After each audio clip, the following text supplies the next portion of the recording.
ஒரு வழியா முதலமைச்சர் விஜய் அவர்களுக்கும் அவருடைய மகன் ஜேசன் சஞ்சய் அவர்களுக்கும் இடையிலான பிரச்சனை எதுவுமே கிடையாது அப்படின்ற விஷயம் இப்போ உறுதி செய்யப்பட்டிருக்கு. இதை தெரிஞ்சுக்கிட்டு இதை கேள்விப்பட்ட ரசிகர்கள் எல்லாருமே ரொம்பவே சந்தோஷம் ஆயிட்டாங்க. சமூக வலைதளங்கள்ல இதை பத்தி மட்டும்தான் பேசிட்டு இருக்காங்க.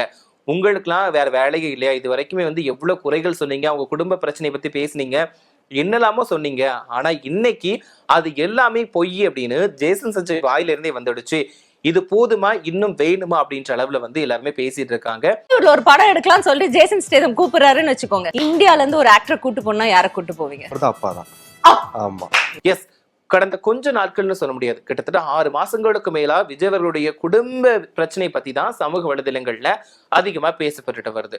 அதுக்கு காரணம் அவருடைய அரசியல் தொடங்கிய பயணத்துல இருந்து அவருடைய மனைவி சங்கீதா விவாகரத்து வழக்கு தொடர்ந்ததுல இருந்து மகனுடனான பிரச்சனை அப்படின்னு சொல்லி நிறைய விஷயங்கள் சமூக வலைதளங்கள்ல பெரிய அளவுல பேசப்பட்டுச்சு.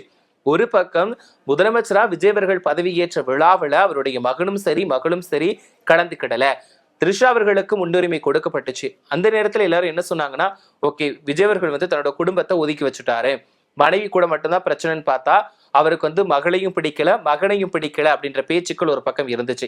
இன்னொரு பக்கம் த்ரிஷா தான் இவங்களுடைய குடும்பத்தை கெடுத்ததே அப்படின்ற பேச்சுக்களுமே இன்னைக்கு வரைக்குமே இருந்துகிட்டு தான் இருக்குது.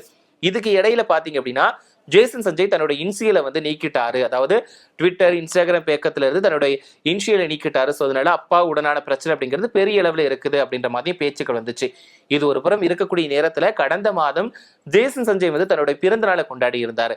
அந்த நேரத்துல விஜய் அவர்கள் ஒரு பதிவு கூட போடல, வாழ்த்து கூட சொல்லல அப்படின்ற ஒரு குற்றச்சாட்டு விஜய் அவர்கள் மேல இருந்துச்சு. அந்த நேரத்துல எல்லாரும் என்ன சொன்னாங்கன்னா, த்ரிஷா அவர்கள் கூட சேர்ந்து விஜய் அவர்களுக்கு பிறந்த நாளை கொண்டாடுறதுக்கு நேரம் இருக்கு, ஆனா தன்னுடைய மகன் பிறந்த நாளை ஒரு விஷ் கூட பண்றதுக்கு நேரம் இல்லையா அப்படின்ற கேள்விகளை முன் வச்சாங்க. அதே நேரத்துல ஜனநாயகன் திரைப்படம் கிட்டத்தட்ட 6 மாதங்களுக்கு அப்புறமா ரிலீஸ் ஆச்சு. இடையில லீக் ஆச்சு, அது ஒரு பக்கம் பிரச்சனை இருந்தாலும் 6 மாசத்துக்கு அப்புறம் ரிலீஸ் ஆயிடுச்சு. ஜூலை 31ஆம் தேதி விஜய் அவருடைய மகன் ஜேசன் சஞ்சய் இயக்கிய சிக்மா திரைப்படம் வெளியாக இருந்துச்சு. ஆனா ஜனநாயகன் திரைப்படம் வெளியானதுனால அந்த படத்தை தள்ளி வச்சுட்டாங்க அப்படின்ற மாதிரி கூறப்பட்டுச்சு.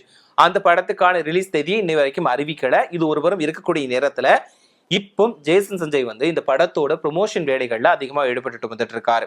அதாவது பேட்டிகள் கொடுக்கறது, அதை பத்தி பேசுற மாதிரியான விஷயங்கள் பண்ணிட்டு இருக்காரு. ஸோ அந்த வகையில தான் ரீசெண்டா பாத்தீங்கன்னா ஜேசன் சஞ்சய் அவர்கள் ஒரு நேர்காணல்ல பேசியிருக்காரு. ஸோ அந்த விஷயம் தான் இப்போ ரொம்பவே வைரலா போய்கிட்டு இருக்கு. அதுல பிரபல தொகுப்பாளினி டிடி தான் கேள்விகளை கேட்கிறாங்க. எடுத்த உடனேயே நான் சிஎம் சார் பையன் கிட்ட கொஸ்டின் கேட்கிறேன், ஐயோ பிரச்சனை போகுது, யாராவது என்ன ஏதாவது சொல்ல போறாங்க, அதாவது எக்கு தப்பா கேட்டு என்னை யாராவது ஏதாவது சொல்லிட போறாங்க அப்படின்ற மாதிரி அவங்க சொல்றாங்க. அதுக்கு இல்லை, நீங்க அதை மறந்துடுங்க, சிஎம் பையன் அப்படிங்கறத மறந்துடுங்க, நான் ஒரு இயக்குனர் ஜேசன் சஞ்சய் அப்படின்ற மைண்ட் செட்ல மட்டுமே கேள்வி கேளுங்க அப்படின்ற மாதிரி சிம்பிளா சொல்றாரு. ஓகே, எந்த ஒரு கர்வமே இல்லாம ஜேசன் சஞ்சய் ரொம்பவே எல்லாருக்கூட ஈக்குவலா பழகக்கூடியவர் அப்படிங்கிறது எல்லாருக்குமே தெரிஞ்ச விஷயம் தான். என்னன்னா யார் கூட பேசும்போது கூட தன்னோட அப்பாவி மாதிரி ஒரு நார்மலா பேசக்கூடிய நபர். நான் ஹையான ஆளு, நான் ஒரு பெரிய இடத்து பையன் அப்படின்ற ஒரு ஈகோ அவர்கிட்ட இருக்காது.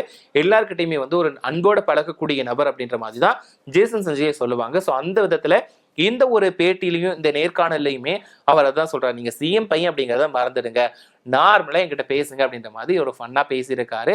ஸோ அந்த நேரத்துல டிடி நிறைய கொஸ்டின்ஸ் கேட்டுட்டே இருக்காங்க.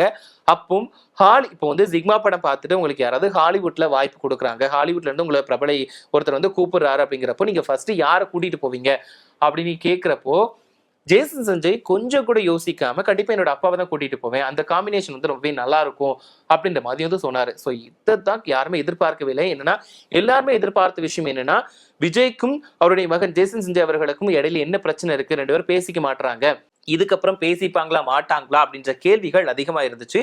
இந்த இடத்துல, அதாவது இந்த நேர்காணல்ல ஜேசன் சஞ்சய் அவர்கள் பேசக்கூடிய ஒவ்வொரு இடத்துலையும் அப்பா அப்பா அப்பான்னு சொல்லிட்டு அத்தனை வாட்டி அப்பா பெயரை பயன்படுத்தி இருக்காரு. இதை பார்த்து தெரிஞ்சுக்கிட்ட ரசிகர்கள் எல்லாருமே என்ன சொன்னாங்க அப்படின்னா, எப்பாடா ஒரு வழியா பிரச்சனை ஓஞ்சுது, நாங்க இவ்வளவு நாள் பதறி போயிட்டு இருந்தோம், நிறைய பேர் குறை சொல்லிட்டு இருந்தாங்க அப்பாவுக்கும் பையனுக்கும் பிரச்சனை அப்படின்னு.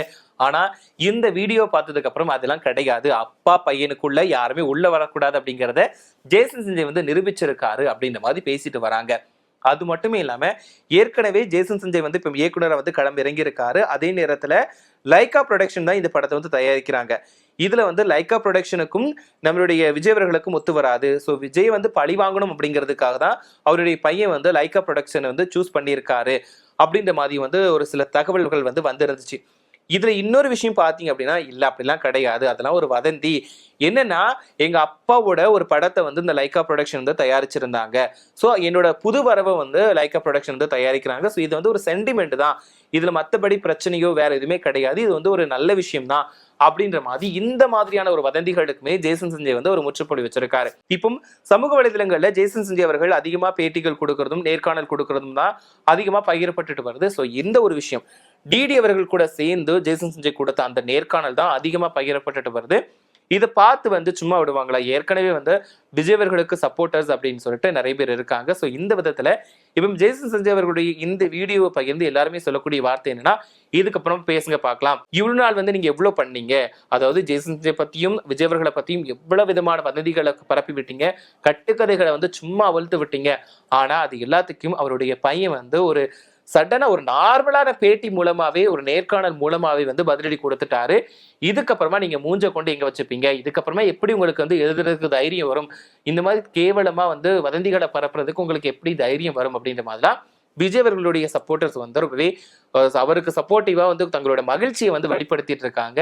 ஒரு பக்கம் வந்து ஜேசன் சஞ்சய் வந்து இயக்குனராக களமிறங்கி இருக்காரு, கூடிய விரைவில் அவருமே நடிகராகிறதுக்கு வாய்ப்பு இருக்கு அப்படின்ற மாதிரியுமே தகவல் வெளியாகி இருக்கக்கூடிய இந்த நேரத்துல இந்த ஒரு நேர்காணல் வந்து எல்லாரோட கவனத்தையுமே ஈர்த்திருக்கு.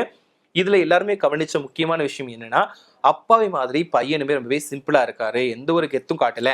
என்னன்னா இவன் ஒரு சில சாதாரணமா ஒரு சில படங்கள் நடிச்சவங்களை வந்து ஓவரா பில்டப் பண்ணுவாங்க, ஓவரா சீன் போடுவாங்க, ஏதோ நான் வந்து பண்ணாததை பண்ணிட்டேன் அப்படின்ற மாதிரி ஓவரா ரியாக்ஷன் கொடுப்பாங்க. ஆனா ஜேசன் சஞ்சய் வந்து ஒரு முதலமைச்சரோட பையன், ஒரு வந்து பெரிய நடிகரோட பையன் அப்படின்ற எந்த ஒரு பந்தாவுமே இல்லாம ரொம்பவே நார்மலா இருக்கிறாரு, நார்மலா பேசுறாரு, அப்பாவை மாதிரி அவ்வளோ ஒரு பொலைட்டா பேசுறாரு அப்படின்ற மாதிரியுமே தங்களோட கருத்துக்களை சொல்லிட்டு வந்துட்டு இருக்காங்க. அதே நேரத்துல எனக்கும் அப்பாவுக்கு வந்து ரொம்பவே நாங்க ரொம்ப 2 பேருமே ரொம்பவே க்ளோஸ்.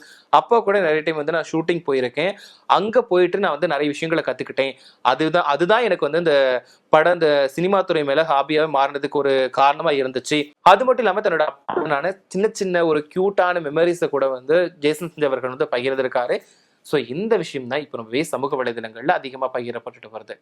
ஏன்னா ஒரு 6 மாதங்களா விஜய் அவர்கள் சம்பந்தப்பட்ட விஜய் அவர்கள் குடும்பத்தை பத்தின பேச்சுக்கள் மட்டும்தான் சமூக வலைதளங்கள்ல அதிகமா வந்து பகிரப்படுது, விமர்சனத்தை சந்திக்குது, சர்ச்சைக்குள்ள சிக்குது, அதுக்கு சப்போர்ட் பண்றவங்களும் இருக்காங்க, நெகட்டிவா பேசுறவங்களும் இருக்கத்தான் செய்யறாங்க. ஸோ அந்த விதத்துல இப்போ இது எல்லாத்துக்குமே வதந்திகளுக்கு முற்றுப்புள்ளி வைக்கக்கூடிய விதத்துல ஜேசன் சஞ்சய் அவர்களுடைய இந்த நேர்காணல் அமைஞ்சிருக்க மாதிரி பார்க்கப்படுது. சோ இதை பத்தி நீங்க என்ன நினைக்கிறீங்க அப்படின்ற கருத்துக்களை மறக்காம கமெண்ட்ல சொல்லுங்க. அது மட்டும் இல்லாம விஜய் அவர்களுக்கும் அவருடைய மகளுக்கும் இடையில வந்து நிறைய தூரம் ஆயிடுச்சு அப்படிலாம் சொன்னாங்க. பட் அது இல்லாத மாதிரி ஜேசன் சஞ்சய் அவர்கள் வந்து அவருடைய நேர்காணல் மூலமா வந்து சொல்லியிருக்காரு. சோ இதை பத்தின உங்களோட கருத்துக்கள் என்ன, ஜேசன் சஞ்சய் பேசின இந்த பேச்சுக்களை பத்தி நீங்க என்ன நினைக்கிறீங்க அப்படின்ற கருத்துக்களை மறக்காம கமெண்ட்ல சொல்லுங்க.